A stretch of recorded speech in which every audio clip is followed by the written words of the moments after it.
Hai, kita masih melanjutkan tentang pelayanan posyandu ya ibu-ibu yang bagian kelima, yaitu tentang pemantauan status gizi, mulai gizinya ibu hamil dan juga gizinya bayi dan balita. Oke, Assalamualaikum warahmatullahi wabarakatuh. Mudah-mudahan VT-nya bermanfaat. Terima kasih ya buat teman-teman yang masih yang menyempatkan waktu nih untuk menonton VT ini. Oke, teman-teman kita bahas ya. Jadi pemantauan tumbuh kembang atau pertumbuhan atau status gizi ya, status gizi deh. Status gizi itu ada untuk ibu hamil. Untuk ibu hamil itu apa? Yaitu untuk memantau lila. Jadi dilihat gizinya itu dari lilanya. Nah, apabila lilanya kurang dari 23,5 cm, berarti si ibu masuk ke kategori kronis kek ya, kekurangan energi kronis.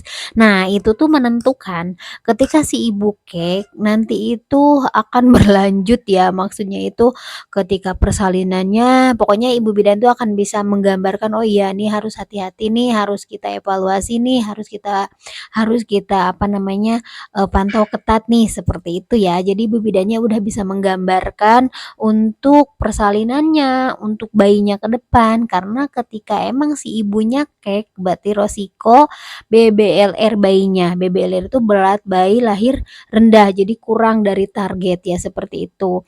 Kalau BBLR itu masuk ke stunting ya, Ibu jangan dulu takut tentang stunting. Nanti saya akan bikin PT-nya tersendiri ya tentang stunting. Jangan dulu takut ya. Oke, jadi kita justru harus mulai ngeh nih. Nah, langsung yang kedua, di pemantauan status gizi itu ada yang namanya untuk bayi dan balita. Itu apa sih Bu yang dipantau? Nah, yang dipantaunya adalah tumbuhnya. Kalau status gizi itu adalah tumbuhnya ya, berarti dia pertumbuhannya gimana? Berat badannya naik gak setiap bulannya? Nanti ada target berapa gram untuk per bulannya. Nah, dia itu berat badannya naik apa enggak sih? Gitu. Langsung yang kedua, lingkar kepalanya gimana? Apa lingkar kepalanya kurang atau berlebih? Nah, itu ibu bidan bisa menentukan. Kalau kurang nanti masuknya ke apa, kalau lebih juga masuknya ke apa. Ya, langsung yang ketiga adalah lingkar lengannya. Lingkar lengannya sama dengan ibu hamil menentukan gizinya juga.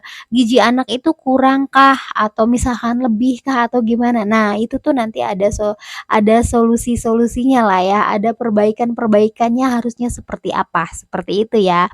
Jadi, apa yang dilakukan di posyandu itu untuk memantau gizi salah satunya adalah dengan pertumbuhan bayi, dengan mengukur lingkar lengan, lingkar kepala, tinggi badan dan berat badan itu ada tujuannya ya. Dan juga ketika kita menemukan masalah pasti ada solusinya.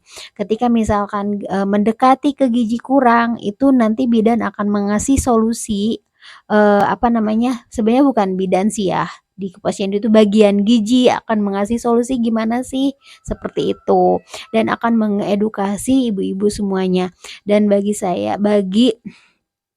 menekankan kepada ibu-ibu semuanya untuk selalu semangat posyandu untuk memantaukan pertumbuhan dan perkembangan bayinya dan juga memantaukan kehamilan, dan jangan segan-segan untuk bertanya tentang pertumbuhan dan perkembangan anaknya, dan jangan segan-segan bertanya tentang status kehamilannya, seperti itu ya. Apabila bidan tidak menyampaikan apapun, alangkah lebih baiknya kita pertanyakan, apakah kehamilan saya baik-baik saja? Apakah bayi saya dengan berat badan segini baik-baik saja gitu ya? Takutnya emang ada bagian kesehatan yang emang di posyandu itu yang enggan menyampaikan, karena emang mungkin kita jujur harus jelaskan juga ya, bahwa ketika kita menyampaikan suatu kebaikan di posyandu untuk kebaikan ibu-ibu, tapi kadang penerimaannya kurang baik, seperti itu ya. Jadi ketika kita menjelaskan pertumbuhan anaknya kurang, jadi ibu itu udah mikir, aduh anak aku stunting, aku nggak mau deh, aku nggak mau posyandu lagi. Nah itu tuh salah ya, salah. Jadi kita jangan menganggap stunting itu ditakutin, bukan ditakutin, tapi kita harus terus perbaiki, justru kita harus rajin posyandu. Dengan rajin posyandu, dengan rajin memantau pertumbuhan dan perkembangan bayinya, jadi kita itu Apa seakan tahu solusinya akan seperti apa nih, gitu kan. Karena emang ketika bayi belum 2 tahun, ketika balita belum 2 tahun, dia udah ada tanda-tanda stunting, kita itu masih punya waktu gitu ya sampai 2 tahun untuk mengejar perbaikan. Tapi setelah lewat dari 2 tahun itu akan sulit sekali. Oke, kok jadi panjang ya? Padahal bagian kelima adalah pemantauan status gizi. Nggak apa-apa ya untuk sekilas ya. Jadi seperti itu ya ibu-ibu, jangan ngerasa ketika disampaikan apa namanya hasil dari pemantauan itu ada kekurangan-kekurangan, jangan ngerasa langsung down dan gak mau posyandu lagi. Semangat terus untuk posyandu ya ibu-ibu.